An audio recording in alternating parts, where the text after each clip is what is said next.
September 17th, 1994. The news came quietly, almost absurdly so. Vitas Gerulaitis was gone. A faulty pool heater, a leak of carbon monoxide, a life ended at 40. No scandal, no mystery, but a cruel accident that stole one of the sport's brightest lights. For years, tennis had heroes and rebels, but none with his warmth. Vitas wasn't just another champion. He was the mood of an era. He made seriousness look silly, made competition feel like celebration. Years later, Mary Carrillo, former teammate and longtime broadcaster, would sum it up the best. There were few people I've ever met who were so damn alive. That's what the game lost that day. The laughter in the locker room, the wink during a press conference, the easy grin that disarmed rivals and reporters alike. This isn't a story about how Vitas Gerulaitis died. It's a story about how completely he lived, how a kid from Queens turned tennis into a party and reminded the world that joy could be as powerful as talent. This is Vitas Gerulaitis, the rock star who made tennis human. He was born Vitas Gerulaitis Jr., the son of Lithuanian immigrants raised in Howard Beach, Queens.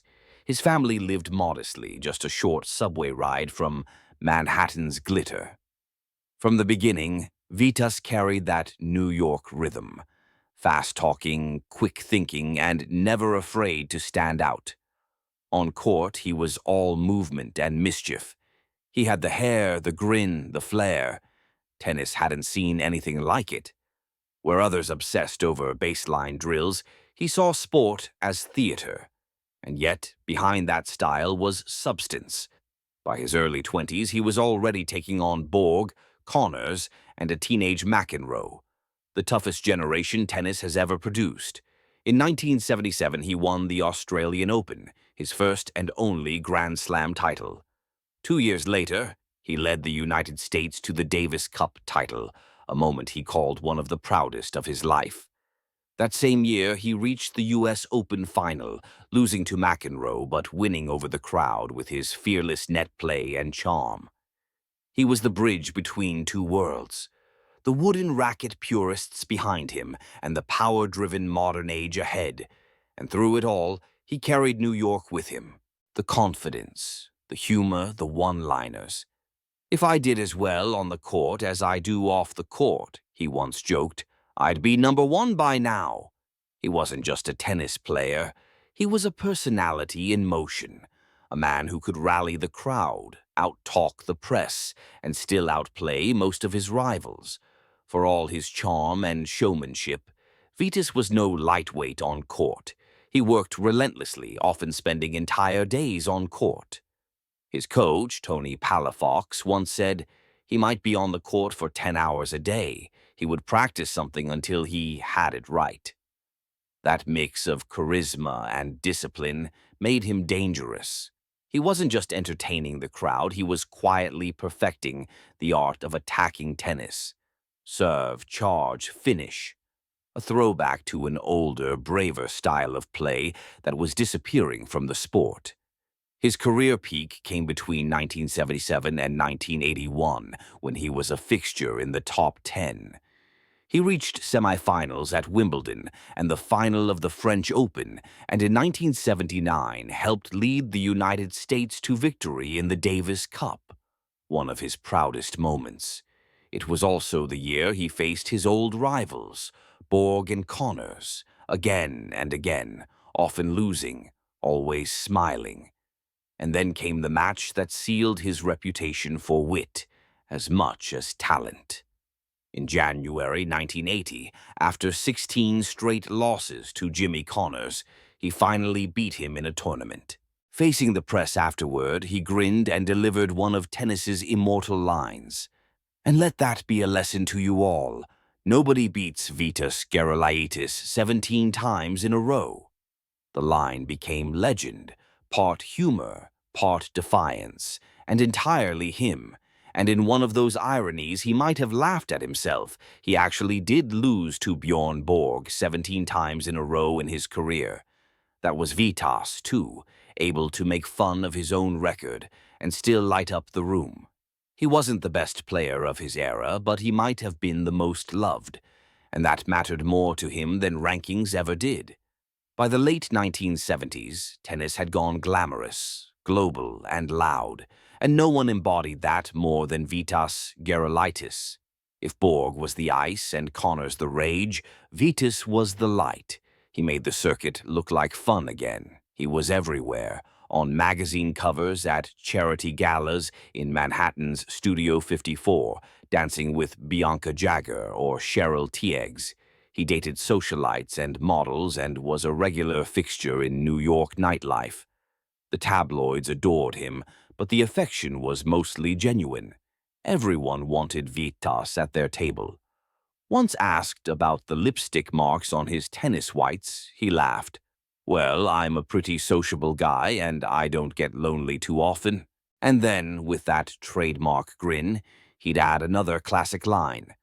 "If I did as well on the court as I do off the court, I'd be #1 by now." He was also generosity itself. One friend remembered, "Vitas wouldn't give you the shirt off his back. He'd go home and get you a clean one." The soundtrack of his life was the hum of disco, the Bee Gees, Donna Summer, the Village People. The era's rhythm seemed to follow him from nightclubs to practice courts, and for a while he balanced it all, winning matches by day, stealing headlines by night. But the tempo couldn't last forever. New York's excesses caught up with him, and so did the pace of being tennis's most sociable man. Reports from the early 1980s spoke of his drug use, a common temptation in that scene. Eventually, he checked himself into rehabilitation for 6 months. As Tennis.com later noted, he also did cocaine, was treated for addiction, before returning clean and focused. He came back looking leaner, calmer, the eyes still bright but steadier. When asked about it, he kept it simple. He wanted to take control again. It was classic Vitas. No excuses, no apologies, just a quick smile and the next serve. He had lived like a rock star and survived like an athlete. And somehow the charm only grew stronger. By the mid-80s, the headlines had started to fade, but Vitas Gerulaitis was far from done with tennis. He simply found new ways to stay in love with the game. He moved naturally into commentary, his sharp humor now channeled through the microphone. He featured in exhibition tournaments, and the listeners and spectators loved him all over again. The same charisma, just wiser, softer around the edges. He also began mentoring younger players, most famously John McEnroe. The two had been friends since McEnroe was a teenager, breaking onto the circuit. Vitas was the big brother, guiding him through the chaos, showing him that you could compete hard and still keep your soul. Years later, McEnroe would speak of him as one of the few people who could calm him down, someone he both admired and envied for his ease with people. After rehabilitation, Vitas had transformed into something different without losing his own self. For those who knew him, the transformation wasn't about slowing down. It was about finding balance. He was still the man cracking jokes in the booth, still the guy making sure everyone else was having a good time. Only now the laughter came without the chaos. He had learned something few athletes ever do, that joy, when managed right, could last longer than fame. By the early 90s, Vitas was in a good place, still traveling, still talking tennis, still lighting up every room he entered. He wasn't chasing titles anymore, just good company and the next story to tell. And then, one weekend in 1994, that story ended without warning. In September 1994, Vitas Gerulaitis was in the Hamptons for a weekend of tennis and relaxation. Just a few days earlier, he had been playing doubles with John Lloyd, Jimmy Connors, and his old friend Bjorn Borg at a senior exhibition event in Seattle. He'd injured his back during the match and decided to skip his next singles outing, heading back east to rest at a friend's guest house in Southampton. That night, a faulty propane heater leaked carbon monoxide through the ventilation system. He never woke up. He was found the next afternoon, 40 years old. The medical examiner ruled it accidental. No drugs, no foul play, just an invisible gas, a moment of bad luck, and a silence that tennis wasn't ready for. The news spread fast and hit hard. Bjorn Borg, his closest friend on tour, said he was shocked and devastated. John McEnroe, who was broadcasting that week, struggled to get through his commentary.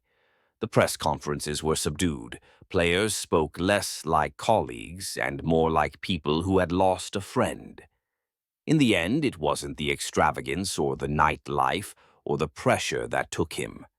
It was something as random and senseless as a broken heater. The man who had lived louder, brighter, and warmer than anyone in his generation was suddenly gone. For a sport obsessed with perfection, Vitas had always been gloriously human, and in his absence the game felt colder. In the years since his death, Vitas Gerulaitis has become more than a memory. He's become a symbol of an era when tennis was as much about spirit as it was about skill. To many who knew him, his greatest legacy wasn't a trophy. It was the energy he brought everywhere he went. Someone once said about him, "Borg, Connors, and McEnroe taught us how to be better players. Vitas taught us how to be better humans." He was remembered not just for his results, but for what he gave back, for mentoring the younger ones, for lighting up locker rooms that could otherwise feel cold, for making a sport which, as so often solitary and serious, feel like a community. Borg and Connors have both said it's a joke that Vitas still isn't in the International Tennis Hall of Fame, and maybe they're right, because few players ever gave the game as much heart. There have been documentaries, anniversary tributes, and countless retellings of that famous line, "Nobody beats Vitas Gerulaitis 17 times in a row." It still makes people smile, decades later, because it wasn't just funny. It was hopeful. It was the perfect mix of defiance, self-awareness, and charm. The essence of who he was. Every few years, a new generation rediscovers him. The smile, the hair, the effortless cool. They see the photos, the Studio 54 lights, the quotes that feel too modern for their time, and realize tennis once had a man who could make even losing look elegant. He didn't burn out. He lit up everyone around him, and when that light went out, tennis felt colder, but it never forgot the warmth. This was Vitas Gerulaitis, the man who made tennis human.